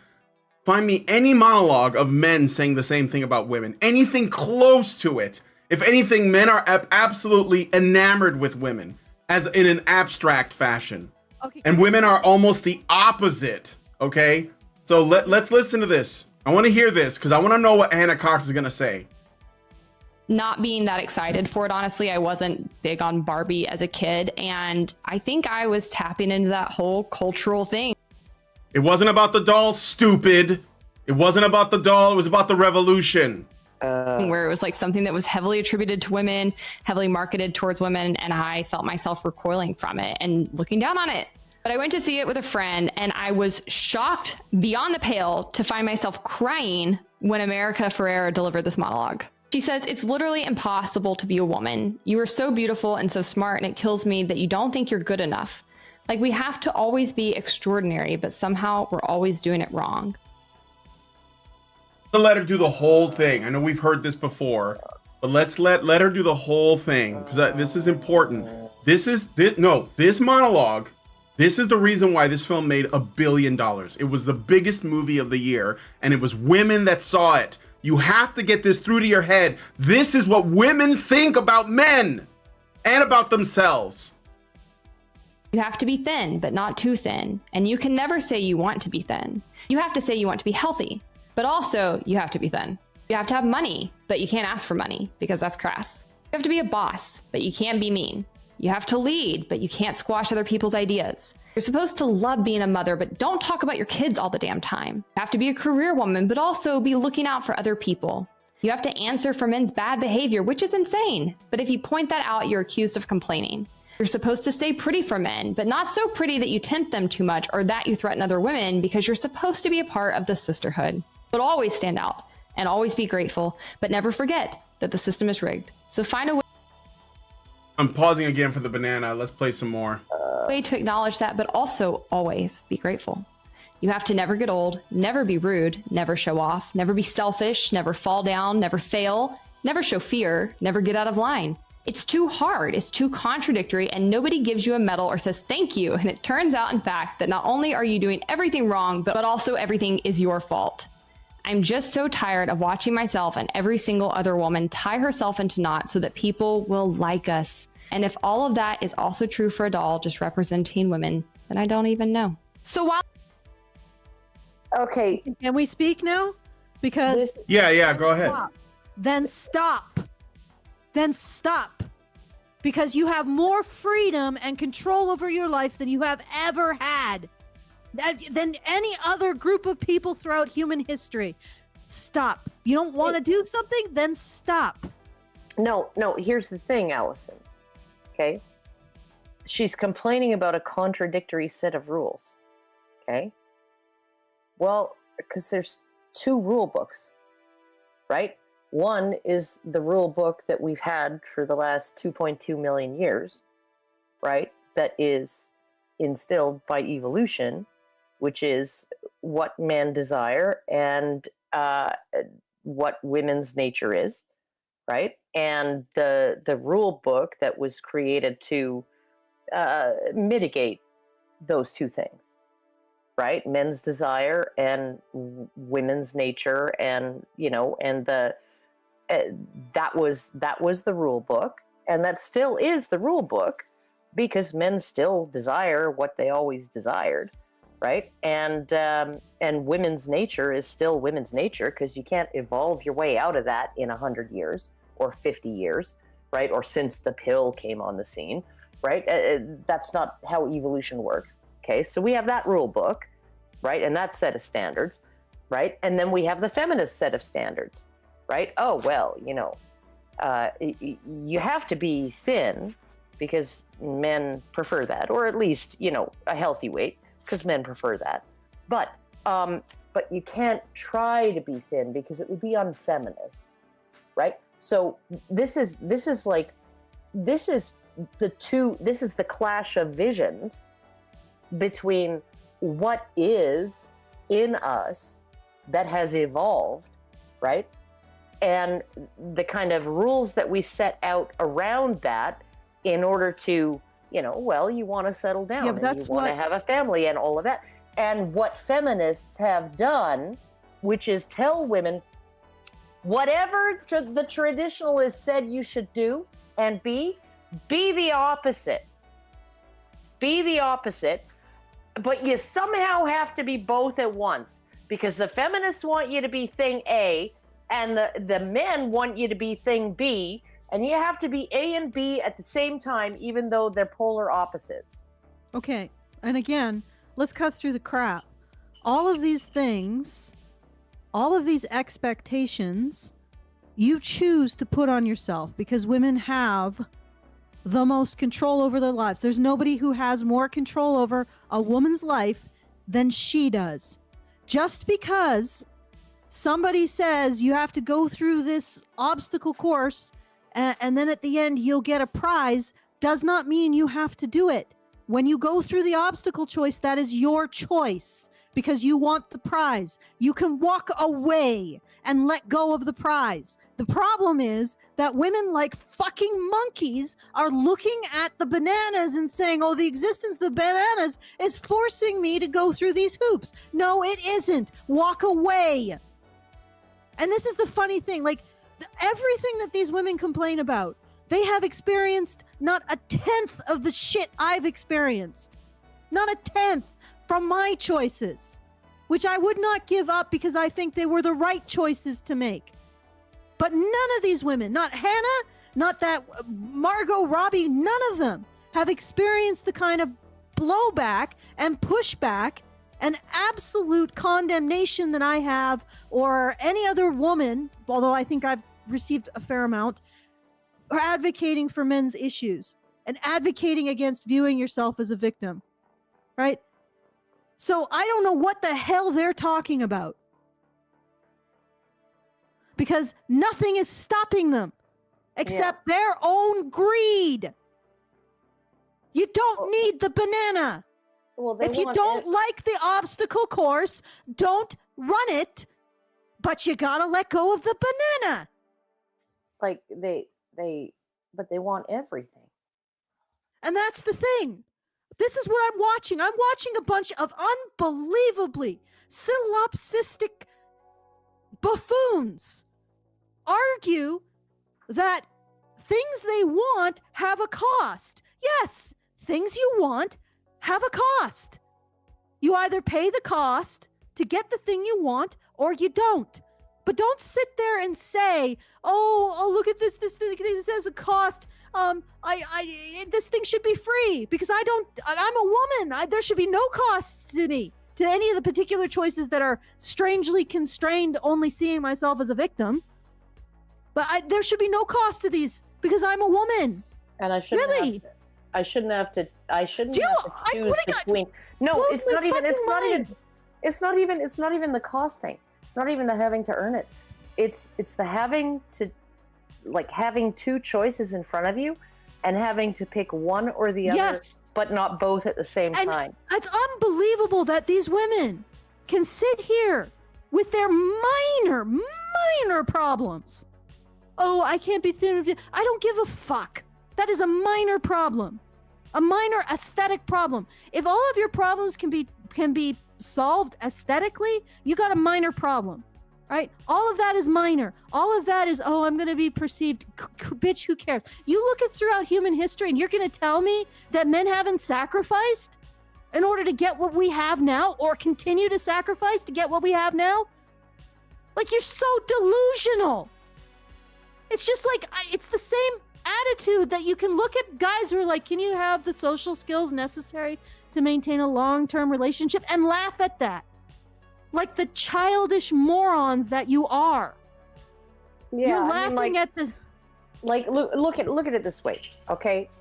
If she had been a 19-year-old conscript, okay, who got his legs blown off in Vietnam, came home, didn't even have the right to vote at the time, okay, and was looking at a future of maybe no woman would ever want to touch his penis ever, okay, and probably excruciating pain for most of his life.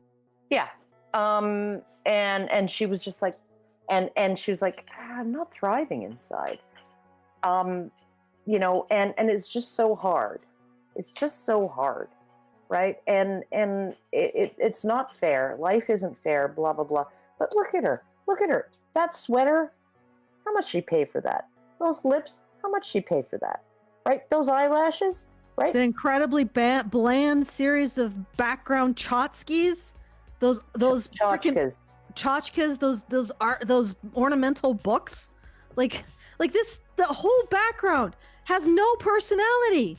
Yeah, no, it's just whatever I could get at Pottery Barn. It's sort of like I'm an intellectual, the background. Yeah, Look I'm cultured and I read books and I have photos of distant places and yeah. But I think we're getting off. Yeah, we're getting course. Go ahead. What's infuriating about it is that she's arguing that, okay, she's got one foot. She's got one foot in feminism, and feminism is demanding one thing of her. She's got another foot in traditionalism because nature. We can call it traditionalism. I just call it reality. Yeah, it's just reality. Like nature is nature. Yeah, like a man who wants to marry a woman and start a family is not a trad con. Like there's a label. He's just a normal fucking person. Yeah. This label doesn't mean anything. Most men. Even all the red pill men, all of the guys at NCFM, all the guys that go to cafe or whatever it's called now, they were before this. They just wanted to find a woman, fall in love, get married, and start a family. Is that like a team? Is that like a camp? No, it's just normal people. Okay. Yeah. Before you continue, Karen, I just want to point out, because I know what you're saying. You're saying that it's this contradiction between the two things that are established. But the problem is that she is incapable of seeing her own freedom. Yeah. So she's incapable of realizing she can construct her life in whatever way that she wants. But as a result of that, she herself is responsible for it. And this is what's really fucking annoying about that argument. She can't though. But let me finish. No, but she wants her life to be constructed with Brad Pitt in it. Okay, yes. But that doesn't okay. So she's completely delusional. But let me put it this way. Probably not Brad Pitt. She's probably like, ooh, old now, right? My point is this, okay? Hannah Cox's life is a direct result of Hannah Cox's choices. Okay? That rant is done by a woman whose life is a direct result of her own choices. So what we're listening to in that rant is somebody saying, I've made these choices and I am a victim of myself. And that's it. And then all the crap about how women are blamed for men's bad behavior. What are you even talking about? What, okay, can someone please tell me what that means? How are women blamed for men's bad behavior? Oh, I can tell you why. Okay, thank you, please. It happened just recently. What was it, the Daily Beast or something?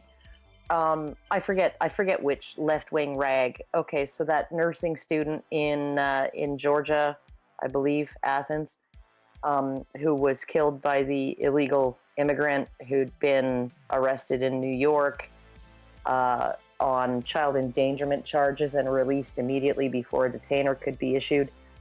And then he went on the lam and ended up in Georgia, and then attacked this female jogger in the park. She was jogging, and he beat her to death. Okay, all right. 23-year-old nursing student named I can't remember her last name. I can remember her first name, Lakin. Anyway, so what was the super awesome insight that this particular left-wing rag had to say about this? Nothing about maybe we should close the border, or maybe we should vet these illegals a little more before we catch them, and then we release them. Maybe before we release them, we should vet them a little bit more. Maybe when they get arrested as an illegal immigrant on a charge in New York that involves violence and endangering the life of a child, maybe we should hold them in custody because they are a flight risk, okay?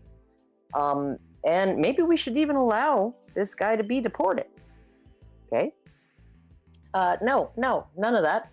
It was concerns about the safety of women who jog, right? Like, women, maybe you shouldn't go jogging early in the morning. Ugh, this. Oh, right? This is what they would hold up as victim blaming if a conservative said it about a woman who was drunk off her ass, passed out in an alley, and got violated. Oh, right? it's the victim blame. Oh, because the existence of a criminal subset, and you have to actually live life knowing that there are criminals out there, means that women have to take responsibility for men's bad behavior. Yes, every human being who's not a criminal. Like me and my kids always had to take responsibility for the bear's bad behavior.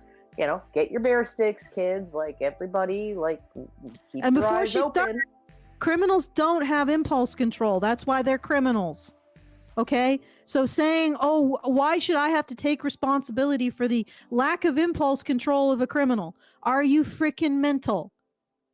Yeah. Are you freaking mental? Because there are criminals.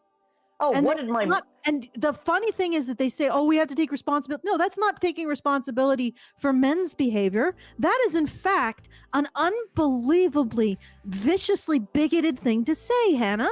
That's ugly. Because you're not taking responsibility for men's behavior. You're taking responsibility for protecting yourself against criminals' behavior. And criminals are not men. Yeah, no, and like my mother-in-law, because she works in corrections, right? She's jail guard, right? And in a large remand facility. And she got furious with me when I said, my kids walk to and from work, to and from the bus stop and stuff, whatever hour. Yeah, they have their earbuds in. She's like, are they fucking crazy? I got some super chows. Yeah, let's do the super chows. Then, okay, guys, here's what we're gonna I didn't set up an after show, so I'm gonna have to set one up if that's what we're doing. Okay, right. I have to go though before the after show. Really? Because we set it so that there is not 3 yet. Yeah, I thought usually 2 hours. Yeah. Okay. Yeah. All right, I got a super chow from Anonymous. I'm gonna read through it. For $5, thank you, Anonymous. And he says, what more do women want? They literally have every social and financial benefit under the sun, yet it's still not enough. For fuck's sake, we've even given them the stolen foreskins of baby boys. We're robbing, mutilating, and torturing, and in some cases killing boys for fine wrinkles. It's never enough for these shallow self cunts. Not saying she uses foreskin face cream or foreskin stem cell facial injections. It's a thing at the expense of boys' basic human rights. And then I got a super chat from, monologue. From Albernator Retro gives us $5 Canadian, says, Karen and Allison, if you were alone in a room with somebody laying that Barbie guff on you, how badly would you want to hit them? We don't do violence here. I don't do violence. I want to hit them with the truth. No, I would totally want to hit them. Okay. And I might even hit them. Cuz I'm not above violence. No, I'm not hovering above the rest of us, like on some kind of freaking cloud, up among the freaking seraphim. Yes, but consider that we don't want to advocate for violence. So yeah, no, I'm not advocating for violence. I don't like violence. I hardly ever spank my kids because it hurt my hand. Okay, so even when they sometimes needed it, or could have used it, but violence is not always uncalled for, right? That's why so many of our movies feature violence, right? Okay. Righteous violence is not necessarily a bad thing, and sometimes punching someone in the mouth who's asking for it, But Okay. most of the time, you just have to put them on notice that they're courting a knuckle sandwich, and then they back off. Then they shut their mouths. Okay, but in this case, what I'd probably say is that you're a bigot. Like, the premise Oh, of that's your not rant. going to hurt them. That's I not going to know. hurt their feelings. Like, you got to say something like really, really mean. You got to actually get to know them a little bit, find out their Is it worth it? little weak part of. Okay, this woman's lips. Okay, you'd be like, okay, keep talking, Ronald McDonald, and Okay. And that will cripple her. But here's the thing, okay? When you take a big step back and you realize that men and women do not escape each other, you sort of realize that these women, like Hannah Cox, are, how to put it, they are completely and utterly beholden to a narrative that is self-destructive, and they're handmaidens. I don't know how to explain. It would take me a while to just really succinctly explain this. But she exists simply to produce guilt for men. That's her function. She's not a person. She's a dispensary for a psychological substrate for men. And that sounds really esoteric, and nobody understands what the hell I'm talking about, no doubt. But it's like men and women are tied. Women create this identity of worth for men at the expense of developing themselves as people. So Hannah is simply a measuring tool for men. There's no there. There's no one to get angry at. Well, okay. You once said that the narrative of feminism is basically that women's bodies are the substrate upon which men's actions are written. Like experiences, not body. Yeah, whatever, right? It's the substrate upon which men's actions are written. That's the entirety of feminism. That's the entirety of feminist thought. The ideal woman is simply a measuring tool for men's actions. What? That's it. That's just that she is not a person. She is a ruler. All right. And she is she's a yardstick. She's a yardstick. Okay? She's a scoreboard. Right? That's it. Like, all she is 666s, right? That's yeah. what she Well, is. all I can say is my husband wouldn't put it in her pooper. Yeah. Well, there you go. Because she's a scoreboard. Can't fuck a scoreboard. All Well, you can do is can, rub up but against it. You get splinters. Yeah, all you can do is rub on a scoreboard. That's it. But that's my point. It's like she has reduced herself down to simply a measuring tool. And like, I mean, you can get angry at that, but at some point it's like, well, whose life is she really ruining? She doesn't even have a life to ruin. She hasn't even begun having a life. Well, she's Like getting up there. Yeah, I know. She's what? She's past 25. We know that for sure. You know. Oh no, she's definitely past 30. Just looking at her neck.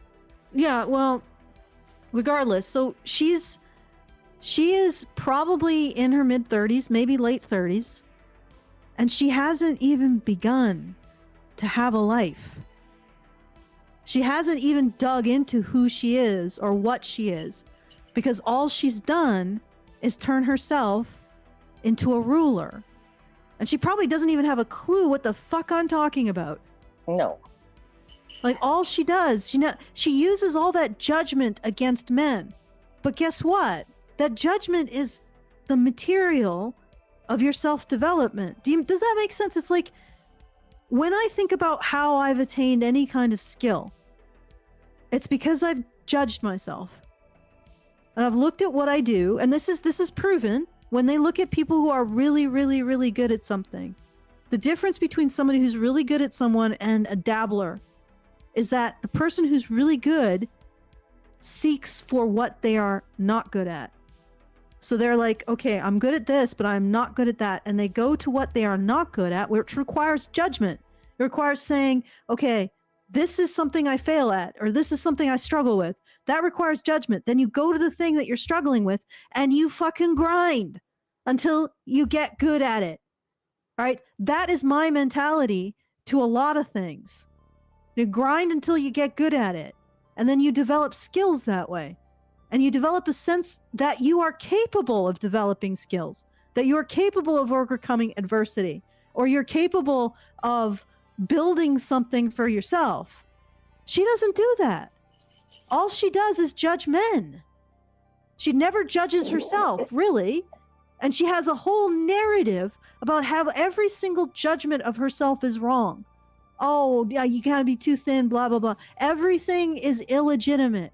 So she's never developed those parts of herself that, let's be frank, are less than mediocre. Because honestly, people who don't do this generally stay mediocre. They may have a slight talent in something. They may be slightly good at something, like maybe they're slightly good at drawing. But in the end of the day, they stay mediocre because they just focus on the praise, on the feeling of accomplishment. They don't focus on that very uncomfortable feeling of, I suck, but, or I suck at this, but I don't have to. That's where she hasn't even started that process. She's like in her late 30s, probably. She hasn't even begun the process of developing herself, which, I mean, everything she says, she demonstrates this. Her love of Gone Girls rant. Well, what is that? Somebody faking being a person. Okay. What was the thing she admired about Scarlett O'Hara? Appealing to others, but apparently Scarlett O'Hara never really understood herself. Right? Yeah. Oh, really gonna admire that? And then Barbie's rant, which is, this is my life, which I have chosen for myself, and I am a victim of it. Like, this is all evidence. And then mocking men for wanting a woman who's developed a sense of self. Because that's what that means. You don't take yourself too seriously. Well, you can see where you fall down and you need to do more work. You know, that's simultaneously taking yourself sort of seriously, but also not taking yourself seriously. Having a sense of humor. You got to have these. These are the skills that are required to develop yourself as a person. And she mocks them. Like, late 30s, still hasn't even begun the process of humaning. Good luck. I don't know whether she's late 30s. I just know she's not early 30s, mid 30s, okay, 30s, hasn't become the process of humaning. I mean, All right. All right. Good luck to you, Hannah. Okay, I need to go because my dogs are going insane. Yeah, I gotta go Okay. too. I don't want to say why because JoJo is listening, Oh. and it's time for him to. All right. Then we have to do this EAT. again. Then we have to come together again and finish That's this. fine. Okay. Yeah, it's fine. Monday. All right then. Monday. All right. Okay. Hey, wait, I got a fireside chat on Monday. Can we do this whenever, Wednesday? Whenever. I don't care. All right. Yeah. Sunday? Sunday? Why Sunday? Okay, fine. We won't do it. What time is your fireside chat? In the afternoon. But why don't we just do it on Wednesday? Because okay. I mean, we'll be in March. What? All right, my fine. Jesus We'll do it. Christ. Just let me know. All right. I will let you know. Okay. I'm going. All right. Okay. Take care of your All right. dogs. Okay. Bye. All right. So once again, I actually think it's over. The fundraiser is over. Thank you. Give yourselves a big hand of applause. We got the first, and then we also got the bonus, which means I'm going to be looking at this woman for a lot longer. Party time! Excellent! Not really. Well, the fact that we're done. There is a bit more of this, but I think it's important. I think it's important to go through because he's making every point that I've been trying to make for me. So I will we take got this. One last 5-minute support, like in the last- Nice. Yeah, from Silver Bullet. So thank you, Silver Bullet. Very sweet. Getting that last $5 in. Well, what was I it? appreciate the grind there, dude. I appreciate that. Oh wait, I've been told that calling men dude is devastatingly bad. Is it? Why? Some guy blocked me on Twitter because I called him dude. Oh. Well, should have asked what his pronouns were. No, I think he was on our side. I spoke about it last time, and I said he was the guy who's like, I was like, well, if these things aren't making you happy, why not do things that make you happy? And he was like, oh, women are never satisfied. I'm like, but it's not my happiness that we're talking about. It's yours. Like, if it doesn't make you happy, like it's like you want me to be your external standard, but I can't because we're talking about your happiness, yours. So, guys have this problem too. It's like everything has to be measured by women. No, it doesn't. It's probably not a good idea considering the fact that the measuring stick is now Hannah Cox. Like, good luck with that. I mean, you'll measure 666 and then she'll be like, but what about 777? And then you'll measure 777 and then she'll be like, well, but what about 888? The thing about measuring sticks is there's always a higher measurement. Yep. Okay. All right. Yes, I'm done. So what was the support? You said you got some? Yeah, we got $5 from Silver Bullet. Oh, and I also want a big shout out. Also a big shout out to Richard Breer. He did a lot of heavy lifting, and also Machine and Quran Strong or Great Indoors. Thank you all, and thank you to everybody I'm not mentioning for giving us for helping us out this month. I really appreciate it. It's always a little touch and go, but we're doing it. We are making it. So give yourselves a round of applause and a pat on the back. This strange boat continues to, this strange raft continues to stay afloat. Yeah. Showing. Swing. All right. And if you'd like to send us a message, tell us we're not screaming into the frickin' void. You can do so at feedthebadger.com/justthetip, and we will read it at the next reasonable opportunity. We actually got a pretty big support like last night from Telemnar for $100. I don't know if Hannah read it, so maybe I should read it. Oh, really? Yeah. Telemnar says, because it's addressed to me, so she might have just skipped it.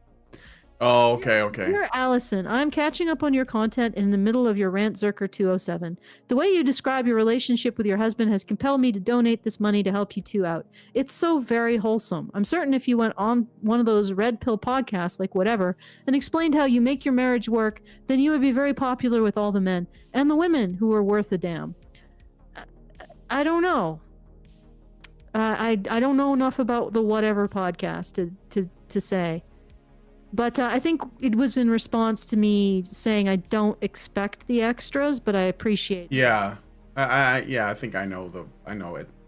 Yeah, you know, it's nice. It's nice when your partner shows that they're thinking about you, but it's not something you can extort. That was what I was trying to convey to that one woman who was arguing with me and said, "Well, you get the extras, so why can't women nag men to get the extras?" I'm like, but it's hollow then. Like, even if he does do it, it becomes hollow. And that's why you have to set up yet another hoop for him to jump through. Mm-hmm. Because it's not emotionally satisfying. So don't expect it. Just expect somebody who's going to do the work to make a life with you. And if there's extras, enjoy them, you know, and appreciate them and be grateful. Because there may come a time where there isn't. You know, we don't have each other for very long.